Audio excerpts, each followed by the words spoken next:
Hello and welcome to RideReview video magazine. VelociCoaster is the newest roller coaster of Universal Studios Islands of Adventure in Orlando. It is a multi-launch coaster which opened just this year. Therefore, we took an interview just there with Shelby Honea, who is show producer and working in the team of Universal Creative and was, with many other people, responsible for the idea behind VelociCoaster. Sounds good. My name is Shelby Honea. I am a senior show producer here at Universal Creative, the team responsible for all of our great attractions all around the world. And I was fortunate to be the show producer on Jurassic World VelociCoaster. Why did you decide to expand Jurassic Park World as a theme area? Of course. So for us, it was really important to expand Jurassic Park because we knew right from the beginning of this attraction, we knew the Dragon's Challenge was going away. We knew that Hagrid's was an excellent family attraction, but we knew that our guests love a thrill. They would love a little bit more of that high thrill. So we knew that that was what we had to deliver as part of this attraction. And looking around our park, looking at all the available land that we had, it just made perfect sense that that high level thrill needed to be at Jurassic Park and by extension, Jurassic World. Yeah. Why has your choice been a roller coaster as a novelty?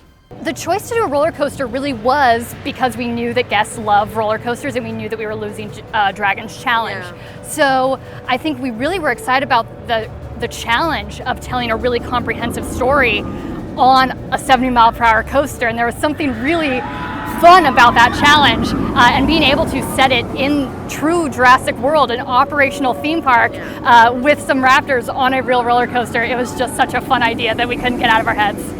Tell me more about the story behind VelociCoaster and how did it get its name? The story of VelociCoaster, if you are familiar with Jurassic World, you've got some pretty key characters there. You've got Owen Grady, the raptor behavioralist, and you've got Claire Deering, who is the head of theme park operations. Claire, in that movie, is under a lot of pressure to add more teeth. So of course she's doing whatever she can to get people back and excited about Jurassic World. So in our story, we take place shortly before the events of the first film. The Indominus Rex is in development. It's hitting some snags. It ate its sister. And so VelociCoaster is kind of the interim step of her carnivore expansion. So she is going to send guests on that ultimate animal close encounter. Think about a Shark Tank equivalent at Jurassic World, which is shooting you into the raptor paddock for that up-close animal encounter, praise eye view with the raptors.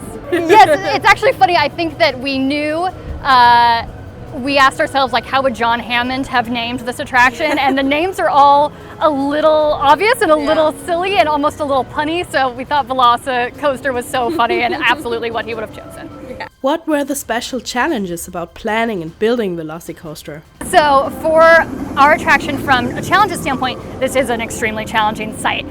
We have the Lagoon of Islands of Adventure, and we're also completely surrounded by guest areas. Yeah. So there is no back of house areas for us to go and stage construction equipment or hide a little bit. We really are right in the middle of this park. Yeah. There's truly nowhere to hide. Then we have Bluto's on one side, and we also had our Discovery Center, this iconic building that we were not going to impact.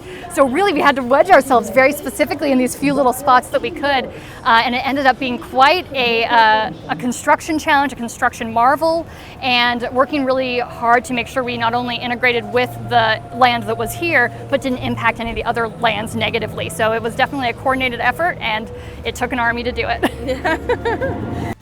What awaits the visitor at this attraction? All right, so if you are brave enough to come here and join us on the VelociCoaster, again, this coaster experience is key. So we went high thrill, ultimate airtime. We wanted you to be out of your seat as much as possible. We've got 12 seconds of airtime. We also have a really exceptional vehicle, of course. Obviously, it's hard to miss across the park, but what I think people are missing when they're looking at maybe pictures online is our restraint system is so unique.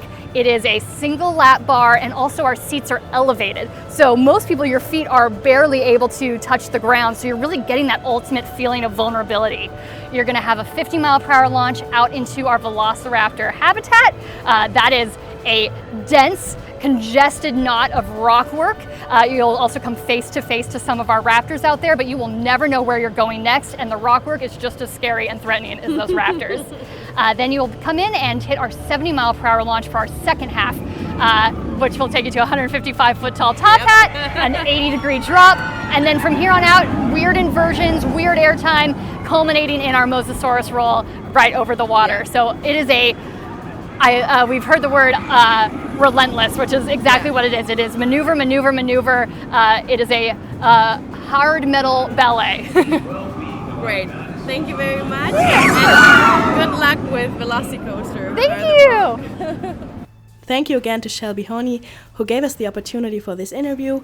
We had a blast, and see you in the next video.